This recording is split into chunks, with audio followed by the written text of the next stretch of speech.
habeenkii jimcada soo gelayso iyo maalinta jimcaha waxaa jirto waxyaabo nebi maxamed sallallahu calayhi wasallam na amray inaan samayno iyo waxyaabo uu nagu booriyey inaan samayno lianna ajir badan ayay leedahay. haddaba waxyaabuhu nebi maxamed sallallahu calayhi wasallam na amray inaan samayno waa maxay?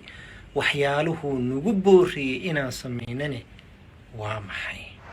alxamdulilah wasalaatu wasalaamu calaa rasuulilah. walaalayaal dasujaal meel adduunkaad ka joogtaan, assalaamu calaykum waraxmatullaahi wabarakaatuhu.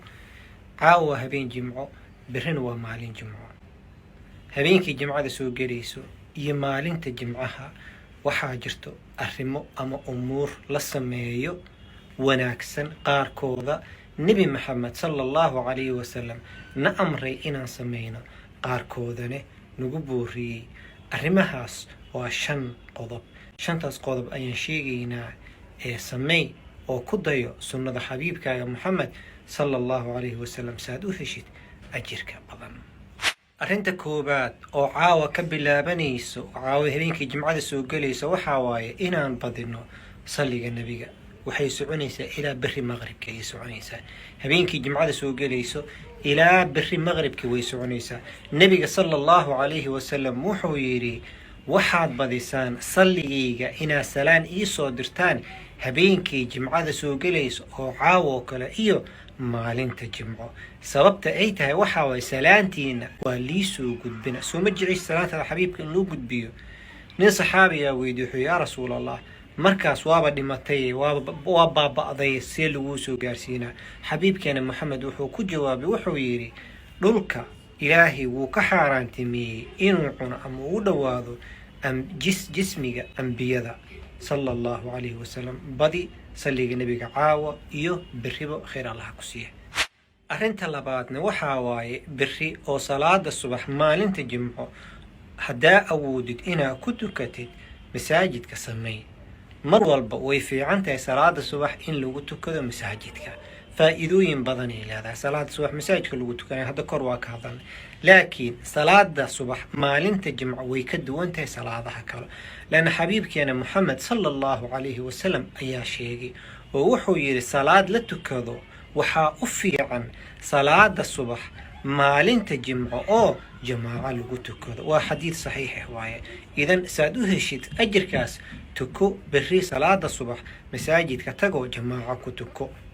ragga waajibay ku tahay, dumarkana hadday awoodo inay tukato ninkeeda raacdoo kalo rabta ajirka inay ka qayb gasho iyadana way u bannaan tahay, laakiin gurigeeda inay ku tukataa u roon. arrinta saddexaad waa inaad salaada jimco isu diyaarisid oo dhaqso tagtid. salaada jimca inaad tukatid waajib waa, kama hadlayno, laakiin waxaan ka hadlayno waxaa waaye inaad qabaysatid oo dhaqso tagtid.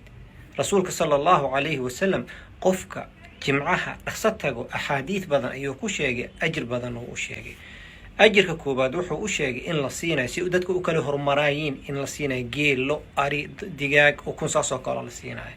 fadliga labaad u sheegay waxaa waaye qofkii man ghasala waqtasala, qofkii qabaysto si fiican u qabaysto oo kalaho lugeeyo imaamkana u dhowaado aanan ku hadlin tilaabo kasta uu qaado wuxuu helaa ajir 1 sano, ajir 1 sano qiyaamkeeda iyo soonkeeda. idan berri dhaqso qabayso, isbarfuumi, dharkaaga cad xiro, khudbada aad, intaa khudbada ku jirtidna ha hadlin, khayr allah ku siiye.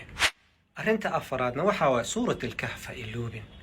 suurat alkahf waxaa bilaabi kartaa salaada subax kadib ilaa salaada maqrib intuu dhexayso. salaada subax ka hor lama aqrin karo laana habeen waaye. rasuulka sallallahu calayhi wasallam wuxuu sheegay maalinta jimco in la aqriyo. culummadu waxay dhaheen marka maalinta waxay bilaabatay waxaa waaye salaada subax kadib ilaa maqrib, intaasaa haysata aad aqrin kartid. waqti mucayan, waqti go-an ma lahan, waqti yaarta aqrin kartid, laakiin ku dadaal jimco walba inaad aqrisid suurat alkahf. sababta ay tahay nebigeena wuxuu ku sheegay qofkii aqriya suurat alkahf inuu ilaahay siinayo nuur jimcahaas ilaa jimcaha kale ku xigabo.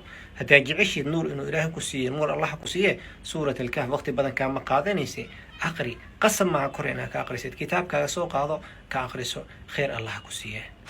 arrinta shanaadne, maalinta jimco waxaa ku jirto saaco ducada la aqbalo. saacadaasna waxay u badan tahay inay tahay bacda alcasr. culamo qaarkooda waxay dhaheen waxaa waaye khudbada markuu imaamka meesha saaran yahay waaye, laakiin waxay u badan tahay bacda alcasr inay tahay. sidaa darteed jimco walba casirka kadib waxaa samaysaa ducayso. waqti badan ma ahan, 2 saac 3 saac inay ku jirtaa laga yaaba. masaajidka ka fadhiiso, adkaartaada aqriso, nebiga ku sali, 6 maalmood kale waxaa qabso. laakiin maalinta jimco casirtii ku dadaal, khayr allah ku siiyo. saacadaas uu ilaahay ku waafajiyo, haddaa saacadaas uu waafajiyna waa liibaat. oo ducooyinka badnaa ku ducayso, ducooyinkan kasoo sheekeyne, ducooyinka ramadaan kasoo sheekeyne, ku ducayso, khayr allah ku siiyo. ducooyin gaagaaban oo xabiibkaaga Muhammad sallallahu alayhi wasallam ka sugnaaday oo khayr adduunyo ku aakhira ku keenay. waxaa rabtidna waa ku ducaysan kartaa, xoolo weydiiso, caruur weydiiso, wax walba weydiiso, laakiin ducayso, khayr allah ku siiyo. muslimiintana u duco. 5taas arrimood ku dadaal, jimco walba khayr allah ku siiyo. dembigaaga iyo kaygaba allah dhaafo, jannadana allah nagu wada kulmiyo. allahumma aamiin.